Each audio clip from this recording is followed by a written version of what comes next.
everybody, welcome to the Waldock Way. I'm Jessica. Today's video is going to be a homeschool show and tell.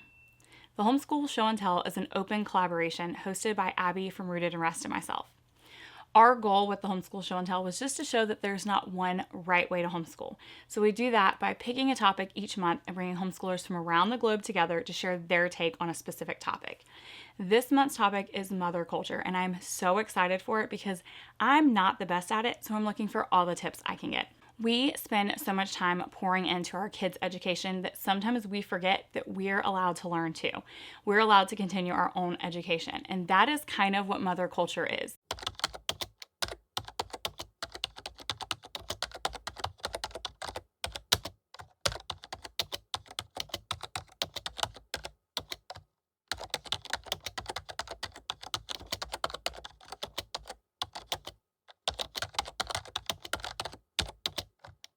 If it's a term you've never heard of, it might be because you don't run in a Charlotte Mason circle.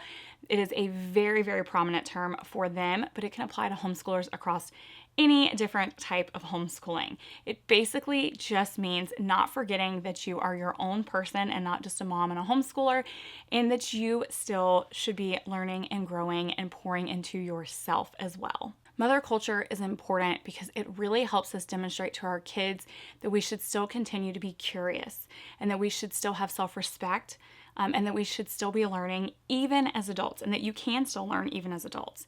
It is a way to demonstrate that there's not a finish line on education. You don't finish just because you're done with high school or because you got your college degree. Even in my late 30s, I'm still learning new things. I'm still being taught new things, showed new things, and I think that's really important to really show that there's a sense of curiosity and that it's like lifelong curiosity and lifelong learning and that there's no finish line.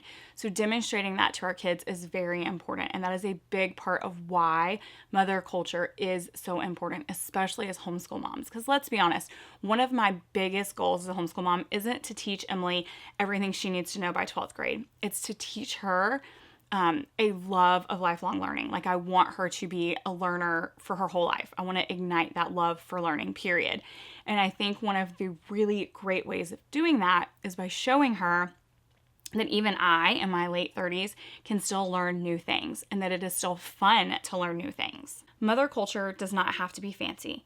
It could be as simple as reading a novel for fun, starting a small morning habit, listening to audiobooks while folding laundry, learning something new, which for us has been archery. It can be meeting a friend for coffee. It can be starting a book club, whether that's in person or virtual, depending on what your life has to offer. Doing a Bible study or devotion on your own terms. Watching a documentary that you want to see and not just because it ties into a homeschool lesson. Reigniting a childhood passion such as drawing or crocheting. Going on a nature walk without turning it into a lesson. Taking online classes that interest you. Creating a playlist of your favorite music and dancing in the kitchen, visiting a museum, gallery, or local cultural event with or without kids and because you want to go, following an art or craft tutorial purely for enjoyment, going thrifty or antiquing solo, doing some simple self-care like face mask or skincare with no guilt, sitting in the sun with a warm drink and zero agenda, writing snail mail or thank you cards by hand to friends, starting a gratitude list or vision board, trying a new recipe simply because it excites you, working on a puzzle or playing a single-player game just for you, or setting aside 30 minutes on Sunday to plan your week. I know it can be hard to take time away from something or add something we feel like we don't have any more time in our day, so how are we going to make this happen or how are we going to make this work? But the thing is, you don't need a lot of time. You don't need hours. You just need to find small pockets of time. You just need to be intentional with your time. So maybe that's getting up 5 or 10 minutes earlier in the morning or staying up 5 or 10 minutes later at night. Maybe it's swapping some of your screen scrolling time, which, let's be honest, if we all looked at our amount of usage on a phone, we could probably do away with a lot of that and changing that for reading a book or changing that for journaling. Maybe it is swapping, sitting with a friend and you say, hey, if you watch my kids today, I'll watch your kids tomorrow. And that way you guys could both have some alone time, even if it was only 30 minutes. Maybe it's having a monthly book club and everybody brings their kids and the kids play outside while the moms have a book club inside, especially if you have a couple kids that are older, they could sit and watch some of the younger kids while they played. One of my tips is keeping a list of things that you want to learn, just like you would for your kids. So I have a long list of things that Emily's interested in, things that we might want to dive deeper into, things she's shown interest in. So I've learned to do the same thing for me, because sometimes, it's not often, but maybe Emily goes to a friend's or my mom comes and gets her for the day, and I find myself with like a few hours of alone time. When she was younger, I would walk around the house like, what am I supposed to do for a few hours? Now I keep a list of things that interest me or that I might want to do, so that I'm never in this like decision brain fog moment, and I can use that time to learn. So on my list currently is watercolor. I want to learn how to watercolor. It's something that I think is beautiful, but I'm not very good at it. Crochet, I did that for a little while when I was younger. I learned how to crochet when Emily was a baby so I can make her blanket. Again, not good at it. I can literally do one stitch and one stitch only. So I would like to learn a few more stitches and maybe complete a project one day eventually.